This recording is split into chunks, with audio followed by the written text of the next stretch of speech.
Ассалаумағалейкум, құрметті достар. Сіздермен бүгін мынандай бір оймен бөліскім келіп тұр. Және де бір жағынан сіздерге жастарға беретін, іні қарындастарымызға беретін кеңесім деп айтсам да болады.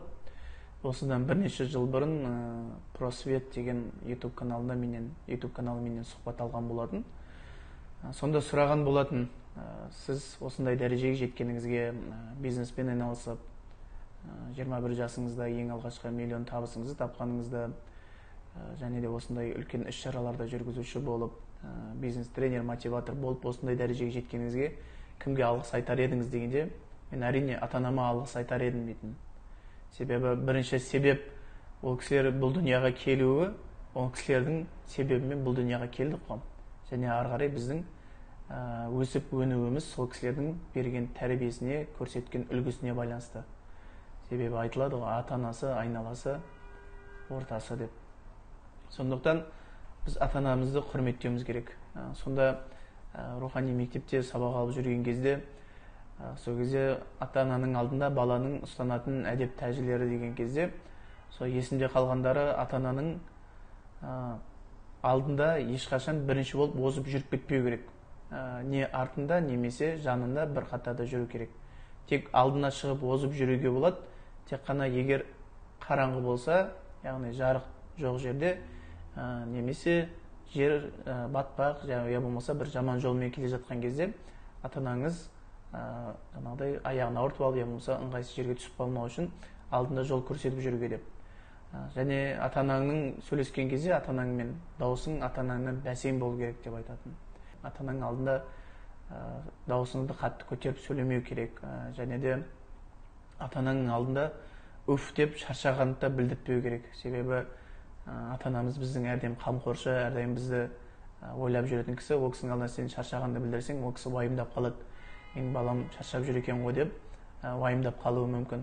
Сондықтан құрметті достар, құрметті жас буындар, артымыздан еріп келе жатқан іні қарындастарымыз, ешқашан ата-ананың алдында уф деп айтпаңыздар, міндетсінбеңіздер, дауыс көтермеңіздер, ол кісілерді ренжітпеңіздер. Айтады ғой, ананың жәннаттың кілті ананың аяғының астында деп. Сондықтан біз әкелеріміздің, аналарымыздың разылығын алсақ, әрине біздің жұмысымызда, кәсібімізде алдыға басады. Біз өміріміздің соңына дейін, және де ол кісілердің өмірінің соңына дейін біз разылығын алу үшін әрекет етуіміз керек. Біз ата-анамызға риясыз қызмет қылуымыз керек. Мінекей сол қағиданы ұстана келе, өзіміздің ата-бабамыздың, өзіміздің дініміздің негізі қағидаларын ұстана келе, мен айтсам болады, осындай дәрежеге жетуіміз себебі сол деп ойлаймын.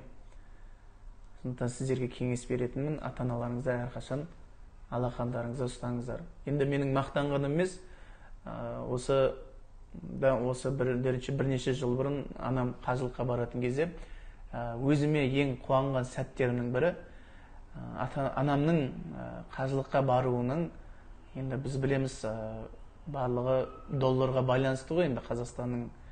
Сол кезде қажылыққа жолдама алатын кезде, сол қажылықтың жолдамасының жарты сомасын алып беріп, 500 мың теңге дей ма, сол кезде алып берген болатынмын.